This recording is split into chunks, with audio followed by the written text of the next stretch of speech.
तो आज जो है model paper, simple model paper किसका? सोशल फार्मेसी है। बहुत बच्चों को लंबे समय से इंतजार था। काफी कुछ टॉपिक बच्चों ने दिए हैं, जैसे चैप्टर 4 है पढ़ाने के लिए कि वो नहीं कम समझ में आया है। जैसे ही समय निकलता है तो सोशल फार्मेसी का चैप्टर 4 और 1 या 2 चैप्टर फार्माकोग्नोसी के बच्चों ने दिए हैं। ठीक है, बाकी फार्मास्यूटिक्स में पढ़ा ही रहा हूं। ये मान के चलो कि अगर जुलाई में एग्जाम है तो ढेर सारे एमसीक्यू भी करवा दूंगा और सुटिक्स भी ऑलमोस्ट खत्म कर दूंगा। ठीक, तो भाई देखो पैटर्न आपको पता है, बार बार पैटर्न सिर्फ इसलिए ताकि रट जाए एग्जाम में। एक खास चीज और, बहुत सारे बच्चे कितना लिखना है, कैसे लिखना है, बड़ा परेशान है। तो जो आपके पास बोर्ड में जब आप जाओगे तो आपको मिलेगी 36 पेज की एक कॉपी। क्या मिलेगी? 36 पेज की कॉपी। कलर चेंज कर लिया जाए।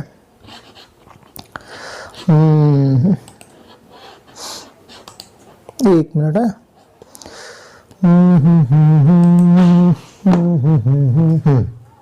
तो भाई जब आप बोर्ड जाओगे तो सबसे पहले कॉपी मिलेगी आपको जिसके पेजेस होंगे 36। पहला काम ये होगा कि आपको पेज गिनने हैं। ठीक, पेज गिनोगे, देख लेना कोई पेज फटा तो नहीं है, कॉपी 2 पार्ट में तो नहीं फटी है, सारे पेजेस ओपन है कि नहीं। ठीक, फिर क्वेश्चन पेपर के इनिशियल्स भरना शुरू करना, मींस अपने इनिशियल्स। अब कितने कितने नंबर, देखो 36 पेज अगर आपको पता चल गए, टोटल आपका 80 नंबर का है, ये भी अब आपको पता चल गया। तो शॉर्ट में कितने पेज लिखने हैं, लॉन्ग में कितने पेज लिखने हैं, ये दोनों का कैलकुलेशन आप पेज के हिसाब से कर लेना।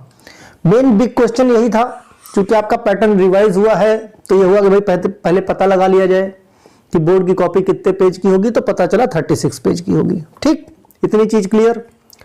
बी कॉपी नहीं मिलती है, ये भी दिमाग में बिठा लेना, क्योंकि काफी बच्चे पहली बार जाते हैं, उनको पता नहीं रहता और ढेर सारा लिख के चले आते हैं, फिर सोचते बी कॉपी मिल जाए तो वो नहीं मिलती। खैर 6 क्वेश्चन का आंसर देना है, 7 क्वेश्चन दिए रहेंगे, 5-5 नंबर के रहेंगे, ये भी पता है आपको। 11 क्वेश्चन दिए रहेंगे जिसमें 10 शॉर्ट में है ना, 10 के आंसर देने रहेंगे जो आपके 3-3 नंबर के होंगे। 20 आपके एमसीक्यू होंगे जो आपका सबसे ज्यादा फोकस करने वाला पार्ट है। सबसे ज्यादा आपको फोकस इसी एमसीक्यू पे करना है। सोचो 20 के 20 नंबर अगर आपको मिल गया तो कोई फेल कर सकता है क्या? संभव ही नहीं है। ठीक, क्वेश्चन पे आते हैं। ये सारी कहानी पता है।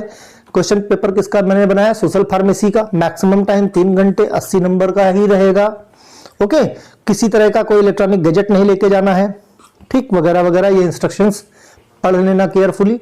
सीधा हम आते हैं आंसर पे। सब लॉन्ग आंसर मैंने पहले भी बताया, ये लॉन्ग ऊपर, शॉर्ट ऊपर या एमसीक्यू ऊपर, ये ऊपर नीचे हो सकता है। और एक मॉडल पेपर नहीं, कम से कम 5 एग्जाम टाइम तक कम से कम 5 से 6 मॉडल पेपर मैं करवा दूंगा। सिर्फ मॉडल पेपर सॉल्व कर लोगे तो तुम्हारा काम हो जाएगा। ठीक, दूसरी चीज ये कि मॉडल पेपर के जो क्वेश्चन है बहुत सोच समझ के निकाले गए हैं। लगभग हर टॉपिक कवर किया गया है। अगर इनको आराम से आप सॉल्व कर लोगे, मैं 5-6 की बात करता हूं, कोई 3 भी अगर सॉल्व कर लोगे मॉडल पेपर जो मैं प्रोवाइड कराऊंगा, तो उसमें आप खुद देखोगे कि मैक्सिमम पोर्शन और इस क्या कह रहा है क्वेश्चन, चीज को समझने की कोशिश करो। उसके बाद कितना भी क्वेश्चन घुमा के आ जाए आप बड़े आराम से कर लोगे। ठीक है, तो पहला क्वेश्चन क्या है? Describe the role of social pharmacy as a discipline and its relation to improve the public health. ठीक, जैसे ये जो क्वेश्चन है ये हर सब्जेक्ट के लिए कॉमन होता है। फार्माकोग्नोसी में आप जाओगे तो उसका भाई हिस्ट्री एंड स्कोप लिखो, है ना। एचएपी में जाओगे तो हिस्ट्री स्कोप लिखो, सबका है। सोशल फार्मेसी क्यों पढ़नी है? ठीक, सोशल हेल्थ से कैसे आप इंप्रूव कर सकते हो, हेल्थ की कैसे डिसिप्लिन आप कर सकते हो। मतलब जैसे कोविड आया था, क्या करते हैं आप? भाई मास्क लगा के रखिए, हैंड ग्लव्स लगाइए, सैनिटाइजर का इस्तेमाल कीजिए, 2 गज की डिस्टेंस रखिए, वगैरह वगैरह, है ना। तो ये सारी चीजें as a pharmacist, social pharmacy में समाज में एज ए फार्मासिस्ट आपका क्या रोल है, ये सारी बातें सोशल फार्मेसी के अंदर की जाती हैं। और उन बातों को समझाने से पब्लिक की हेल्थ कैसे इंप्रूव होती है, ये आपको बताना है इस क्वेश्चन में। ठीक। नेक्स्ट क्वेश्चन की बात करें, how Indian demography has advanced in last 3 decades. Last 3 decades में जो इंडियन डेमोग्राफी है ये किस तरह से इसका एडवांसमेंट हुआ है, उसके बारे में आपको डिटेल में लिखना है। चैप्टर 4 इपिडेमियोलॉजी, ये बच्चों ने कहा था पढ़ाने को, टाइम मिलेगा तो मैं ये चैप्टर पक्का पढ़ाऊंगा, okay. And elaborate on epidemic, endemic और पैंडेमिक, जिसमें से पैंडेमिक आपने पढ़ रखा है ना। मींस जो एंडेमिक या एपिडेमिक कई कंट्री में अगर बढ़ जाए वो पैंडेमिक हो जाता है, जैसे कोविड था, है ना। तो बहुत ज्यादा समय नहीं लूंगा इसको समझाने में, जब मैं पढ़ाऊंगा तो बहुत अच्छे से बता दूंगा। Next question, describe the national program for non communicable disease. ध्यान रखना क्वेश्चन को, यहां पे जो नेशनल प्रोग्राम चलाए गए हैं for eradication of non communicable disease, तो बहुत सारे हैं नेशनल हेल्थ वाले चैप्टर में आपको मिलेंगे ये सारी चीजें। तो यहां पे याद रहे ये नॉन कम्युनिकेबल की बात की जा रही है, गलती से कम्युनिकेबल वाले इरेडिकेशन प्रोग्राम मत लिख देना, ये कंफ्यूजन बच्चों में बहुत ज्यादा होता है। तो कम्युनिकेबल और नॉन कम्युनिकेबल सेपरेटली पढ़ना और सेपरेट ही याद रखना दोनों का। इसकी जगह पे क्वेश्चन कम्युनिकेबल भी हो सकता है, राइट। नेक्स्ट क्वेश्चन है, describe the importance of pharmaco economics. Pharmaco economics जो आपका चैप्टर है पूरा, ठीक, उसके इंपॉर्टेंस के बारे में डिटेल में लिखना है। Next question, describe the preventive steps to be taken for limiting spread of कोविड-19। बहुत ज्यादा प्रोबेबिलिटी है इस क्वेश्चन के आने की, शॉर्ट में भी आ सकता है, स्मॉल में भी आ सकता, मींस जो है लॉन्ग में भी आ सकता है, एमसीक्यू में भी। क्यों? क्योंकि पिछले 2 साल से कोविड-19 एज ए पैंडेमिक डिजीज बहुत सारे प्रिकॉशन लिए गए, बहुत सारा फार्मासिस्ट लोगों ने सोशल अवेयरनेस के प्रोग्राम्स चलाए हैं। सिनेरियो अभी भी कोविड गया नहीं है पूरी तरह से, तो प्रोबेबिलिटी बनती है कि इससे क्वेश्चन बने, ठीक।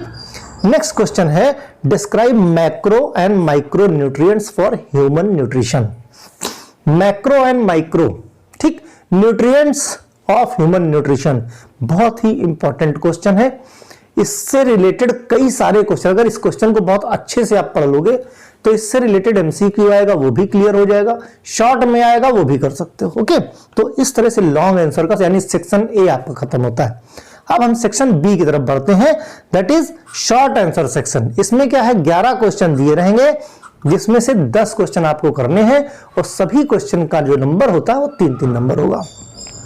तो क्वेश्चन क्या भाई, short note on mortality indicators and morbidity indicators. ये इंडिकेटर्स कई तरीके के हैं आपके सिलेबस में, तो ये इंडिकेटर्स पढ़ लेना। मैंने तो एक जस्ट एग्जांपल दिया मोर्टेलिटी इंडिकेटर और मॉर्बिडिटी, इवन बाकी के भी जो इंडिकेटर्स, अभी इसी को लॉन्ग में देना हो तो right the detail of indicators या नेचुरल इंडिकेटर्स, है ना, तो उनके बारे में। यहां तो शॉर्ट में था, सिर्फ 2 के बारे में किया गया है, 4-4 लाइन लिख दोगे तो काम आपका हो जाएगा आधा पेज, ठीक। फिर नेक्स्ट क्वेश्चन है, रिदम मेथड ऑफ कॉन्ट्रासेप्शन या कॉन्ट्रासेप्टिव्स की जो रिदम मेथड है, रिथम मेथड है, उसके बारे में आपको डिटेल में लिखना है। नेक्स्ट है, enlist national programmes related to nutrition. जो related to nutrition national programme बनाए गए उनकी लिस्टिंग करनी है और उनके बारे में आपको थोड़ा सा एक्सप्लेन करना है। नेक्स्ट है, name the causative organism of following disease. Chicken pox, measles और रूबेला, इसके बारे में आपको क्या, इनके कॉजेटिव एजेंट के नाम लिखने हैं। Next, what is PMSSY, very very important, what is PMSSY। ये जब मैं पढ़ाऊंगा उसी वक्त एक्सप्लेन करूंगा, यहां पे समय ज्यादा चला जाएगा क्वेश्चन को लेके, okay. Define cost minimizing analysis. Cost minimizing analysis के बारे में एक्सप्लेन करना है। नेक्स्ट क्वेश्चन है, why junk food should be avoided.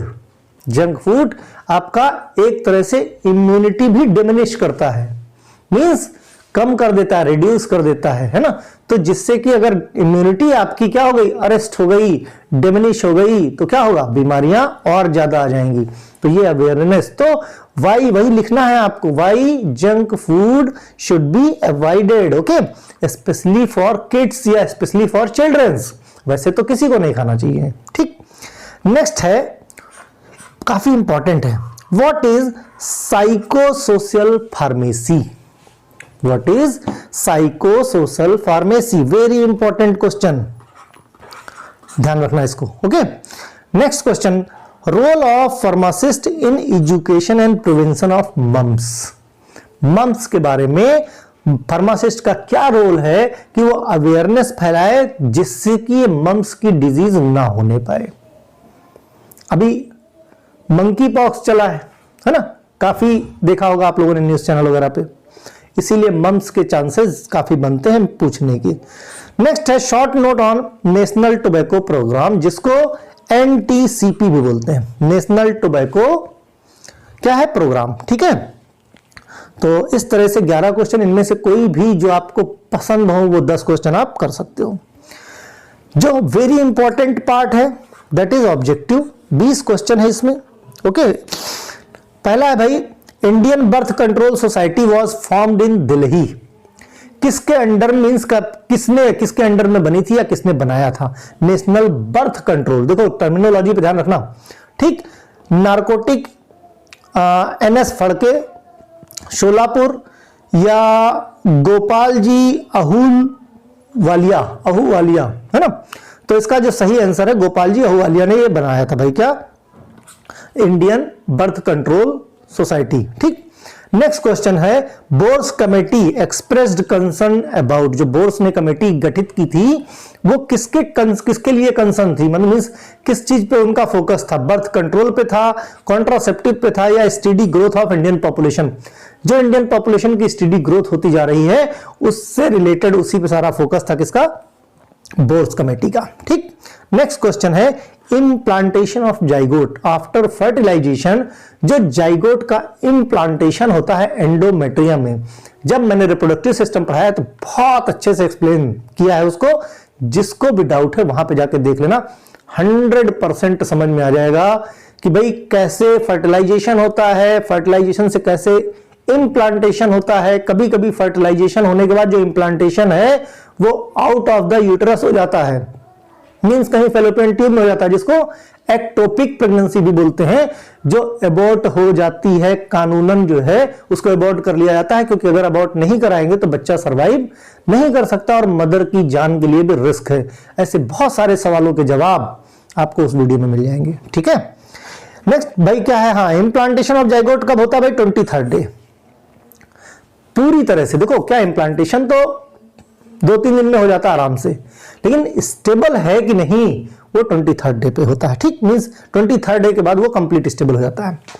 Mechanical contraceptive की बात करें अगर, कि व्हाट इज मैकेनिकल कॉन्ट्रासेप्टिव्स, क्या होते हैं भाई? कॉन्डोम होता है, डायफ्राम होता है, या इंट्रायूटेराइन डिवाइस IUD जिसे बोलते हैं। तो ये सारे के सारे क्या है भाई? Mechanical contraceptive. नेक्स्ट है, small piece of uterine tube are removed. Uterus की जो ट्यूब है, जो स्मॉल, उसको क्या है? यूटेराइन ट्यूब को अगर छोटे से पीस को उसको कट कर दिया जाए तो उसको क्या बोलते हैं भाई? वैसेक्टोमी, नन या ट्यूबेक्टोमी? तो जाहिर सी बात है, जो ट्यूब है, ट्यूब को कट किया गया है यानी वो होगी क्या? ट्यूबेक्टोमी। यही मेल्स में जब वास डिफरेंस को कट किया जाता है तो उसको क्या बोलते हैं? वैसेक्टोमी। ओके, हाँ भाई, कोलेस्ट्रम क्या होता है भाई? फर्स्ट फीड फ्रॉम प्लाज्मा या फर्स्ट ब्रेस्ट। देखो वैसे भी देखो, कोलेस्ट्रम आफ्टर बर्थ जो पहला ब्रेस्ट फीड निकलता है जिसमें ढेरों एंटीबॉडी होते हैं, ठीक, वो उसी को बोलते हैं क्या? कोलेस्ट्रम, जो बच्चे के लिए वरदान साबित होता है, अमृत होता है। ठीक, नेक्स्ट है, DPT vaccine administered into the body by the route of intradermal, oral, intramuscular या सबक्यूटेनियस। तो इंट्रामस्कुलर रूट से ये एडमिनिस्टर की जाती है। अलग अलग वैक्सीन है, बहुत सारी वैक्सीन है जिनके अलग अलग रूट ऑफ एडमिनिस्ट्रेशन है, इनको ध्यान में रखना। अब लाइव एटेन्युएटेड टाइप वैक्सीन क्या होती है भाई, या कौन सी होती है? तो मम्स, मीजल्स, वेरिसेला जूस्टर। तो ये सारी की सारी क्या है? लाइव एटेन्युएटेड वैक्सीन है। ठीक, अब ये क्या होता है? ये फार्मास्यूटिक्स में मैंने वैक्सीन चैप्टर, वैक्सीन पढ़ाया था, वैक्सीन और सीरा, वहां से आपको बहुत अच्छे से क्लियर हो जाएगा। ठीक, ये कैसे होता है, कैसे लाइव एटेन्युएटेड क्यों बोलते हैं, कैसे बनता है, ये सब डिटेल मिल जाएगी वहां पे। ठीक, टॉक्साइड के बारे में भी वहीं पे मिलेगा आप, है ना। इवन वैक्सीन, सीरा और टॉक्साइड में डिफरेंस क्या है ये भी मैंने समझाया है अलग अलग।